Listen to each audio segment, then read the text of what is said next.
I was given no choice when they pressed that pale, wailing child into my arms. They called it duty, as though the word could dress chains in silk. My mistress had just delivered, and though her body had made milk, she declared herself too fine, too fragile, too delicate to put her own babe to her breast. So they brought me, already broken from the loss of my own child, to be her vessel. The boy's mouth latched onto me like he belonged there, his hungry cries softening once he tasted what should have been for mine. My breasts ached with fullness, but not for him. They ached for the child I had carried, the child I had sung to in the quiet of the night, the child torn from me and sold to a trader bound for Tennessee. His lips would never find me again. Instead, it was the mistress's son who drank, his blue eyes staring up at me, claiming a right that was never his. Each time he suckled, it was like a theft all over again.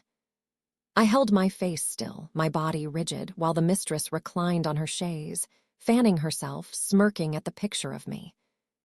"You see," she would say to the ladies who visited, their voices dripping with perfume and malice, "our people are so well suited for service.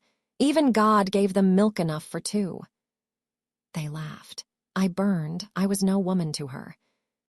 I was a thing, a tool, a cow in human skin. My grief was her amusement, and she wielded it like a whip.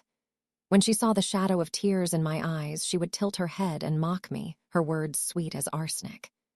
"Still pining for that little one of yours? Oh, come now.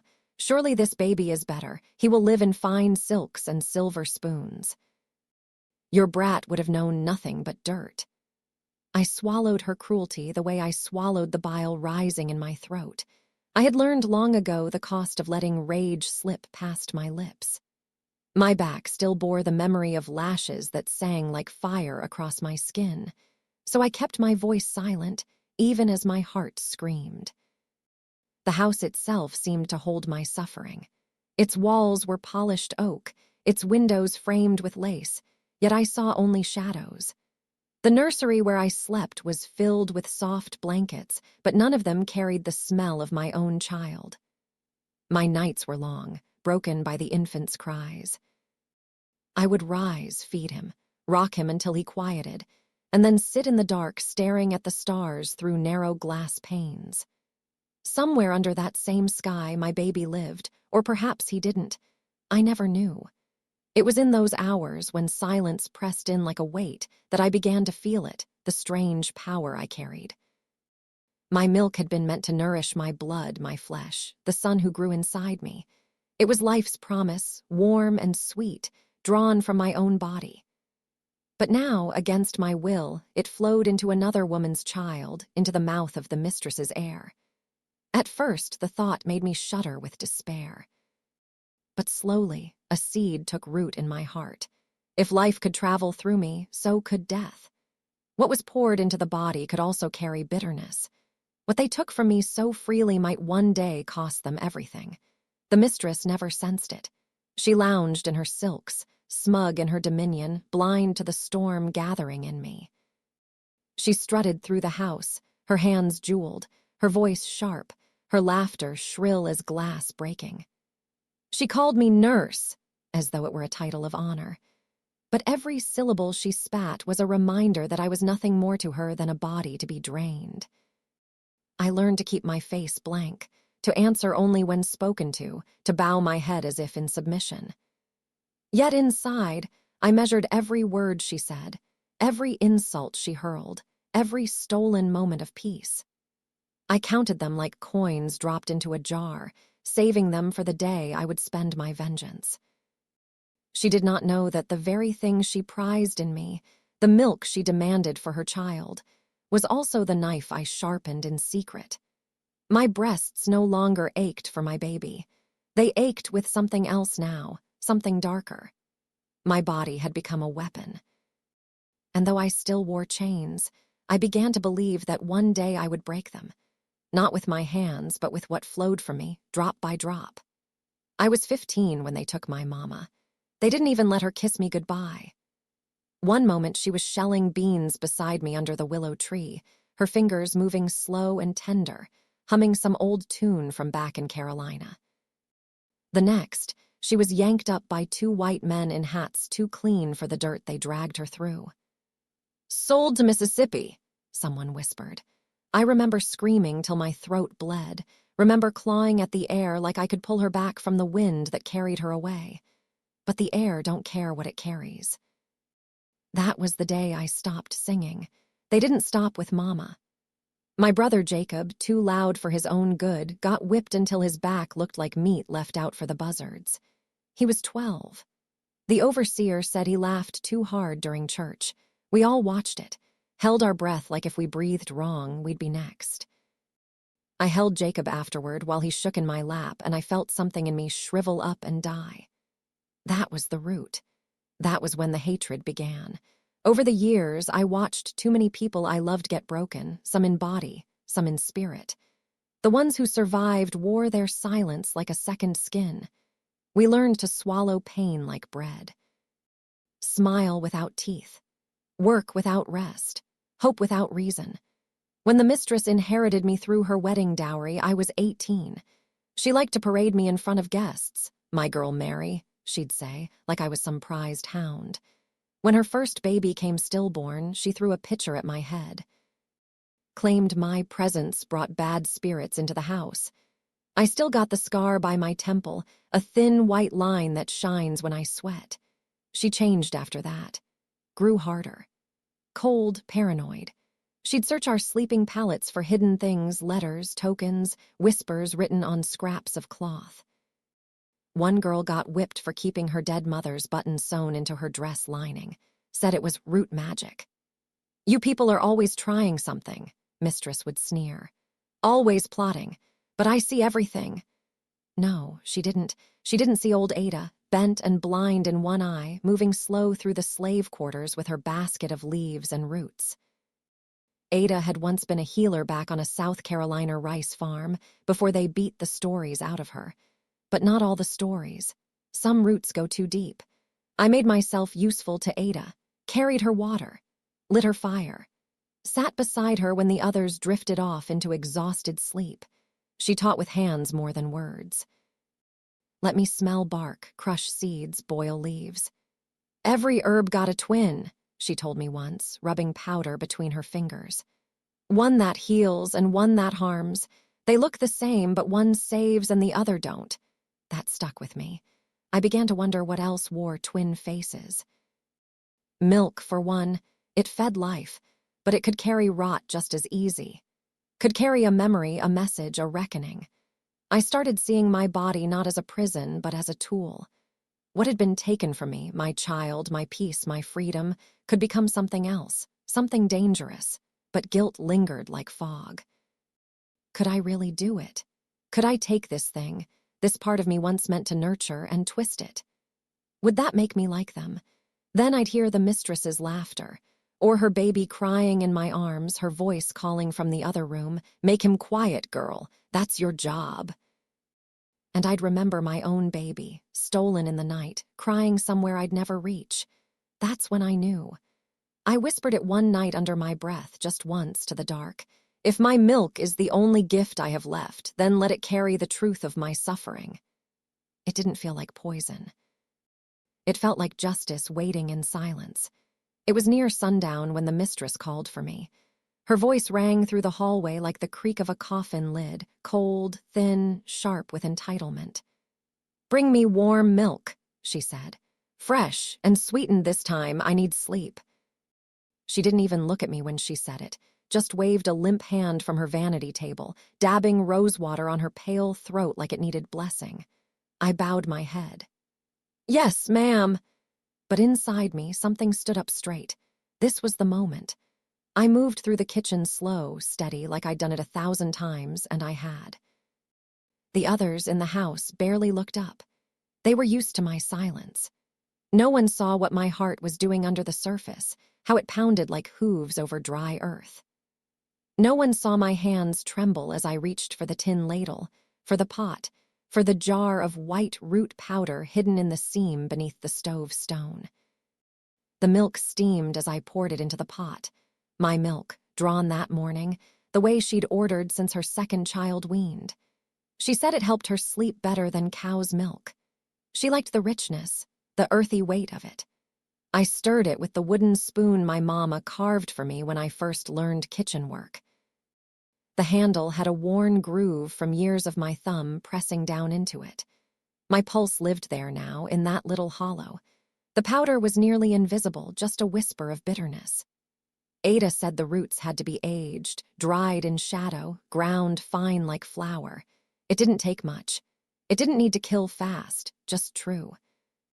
I tipped it in slow, watched it disappear beneath the creamy surface, stirred clockwise 3 times the way Ada taught me. Then I whispered, not to the Lord, not the white man's God they beat into us in Sunday sermons. I whispered to my mama, to my child, to the bones buried beneath cotton fields and creek beds. Let my hands be steady, I murmured. Let her drink what she's sown. The room seemed to hum. The wind outside shifted. Somewhere a screen door slammed, distant and forgotten. I poured the milk into the porcelain cup with the gold rim, her favorite. I wiped the lip with the linen she insisted we use, even though it scratched my hands raw. I carried the cup on a tray, every step slow, careful.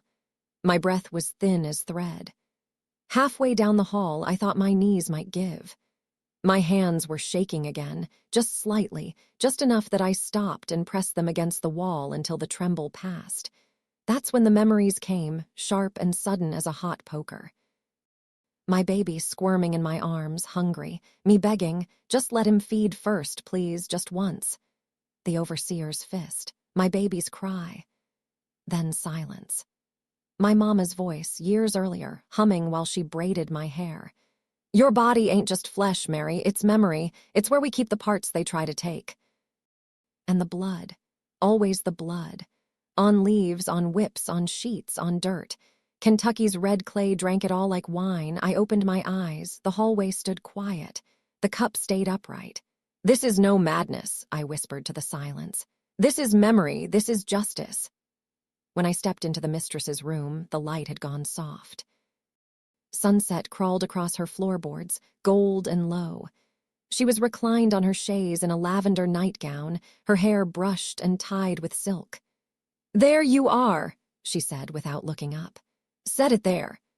I placed the tray on her side table, my hands perfectly still now. It was like my bones remembered what my soul needed. She lifted the cup, sniffed it, and smiled. Sweet, she said. Finally. Then she drank.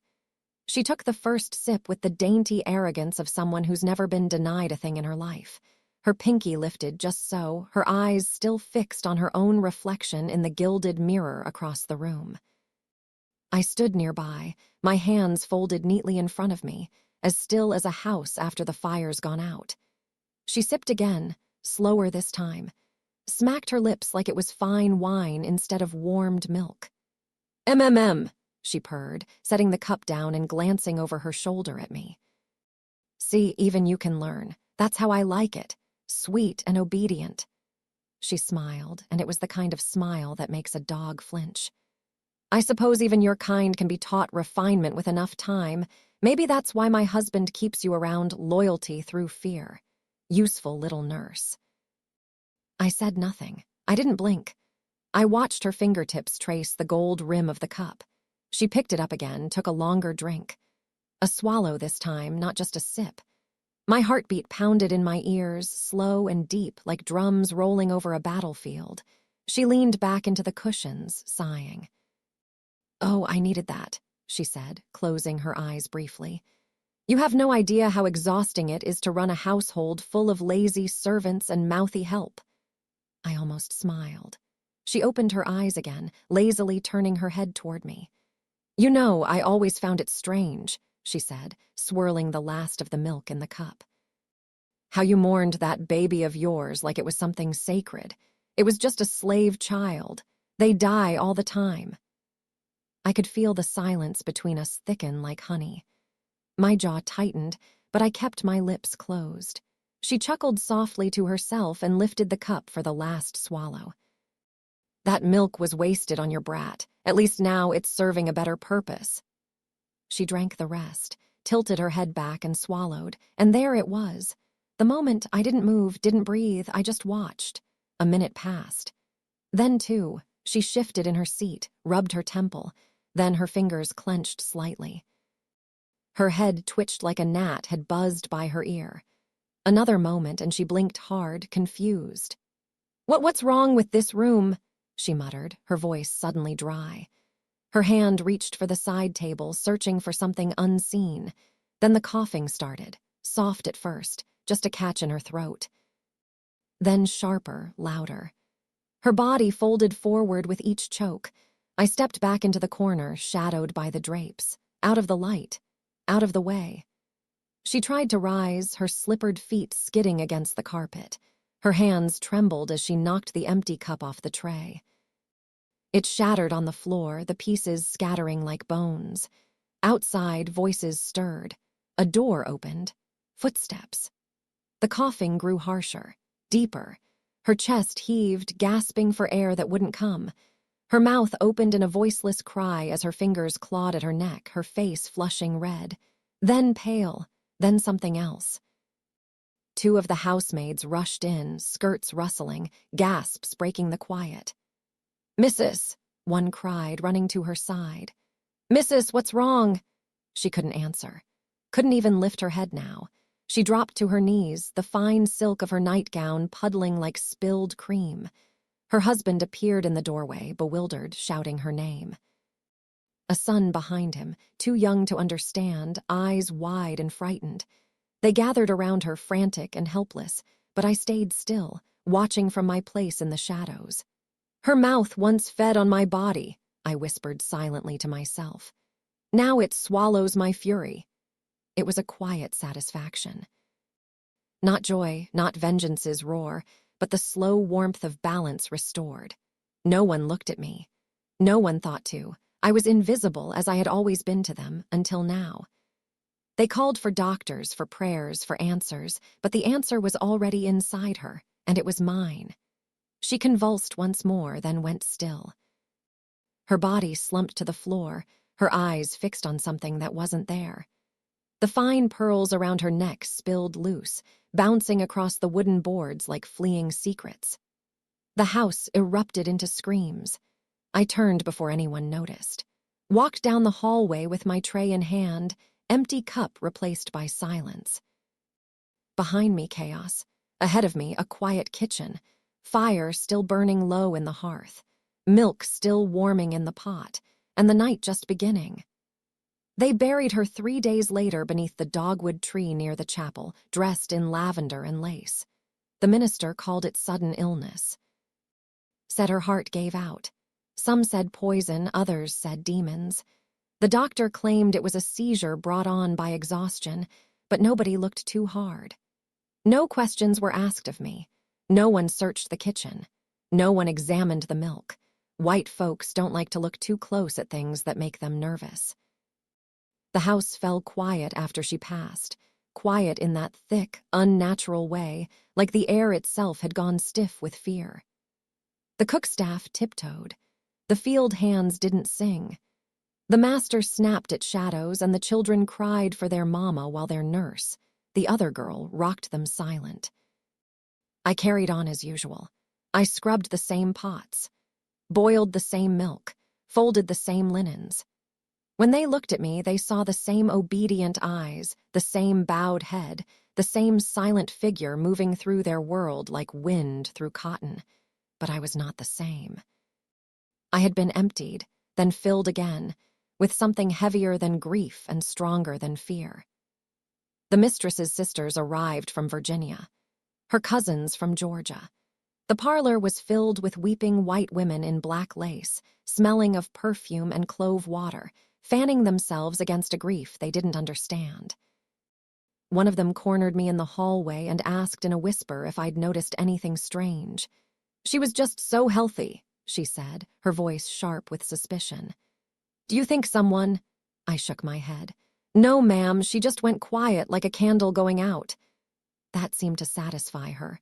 White folks like their stories clean. Like their cups full and their servants empty.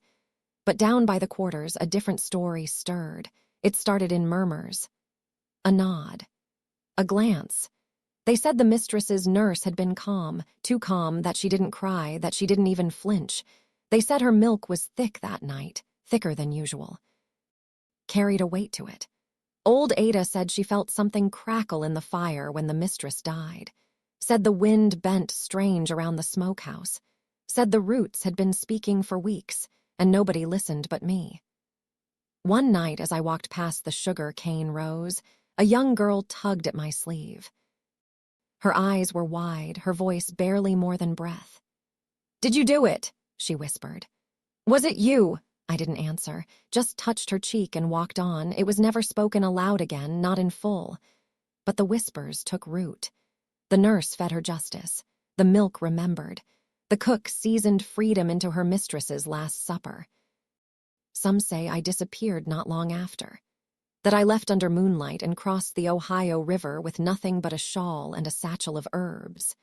Others say I stayed, hidden in plain sight, letting the story grow around me like ivy over stone. One tale says I was caught and hanged, that they buried me under unmarked earth. But even that version ends the same, with women whispering my name in cabins and over wash basins, holding their babies tighter, staring into the fire with new thoughts burning in their eyes. Maybe I did die, maybe not. But either way, I became more than a woman.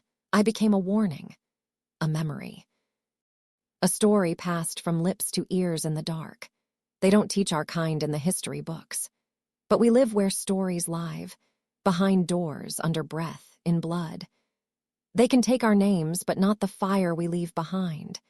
And every time a mistress lifts her porcelain cup and takes a sip without thinking, I hope she shivers just a little. I hope she wonders what lives in the sweetness. Have you ever heard whispers of courage passed down through your family, stories too dangerous to write in history books, but too powerful to forget? This is one of them. If this story moved you, made you proud, or reminded you of the strength our ancestors carried in silence, drop it in the comments to honor the ones who fought back in ways history tried to erase. Subscribe for more hidden Black stories of revenge, resilience, and resistance. Share this video with someone who needs to remember we were never just victims. We were legends in the making.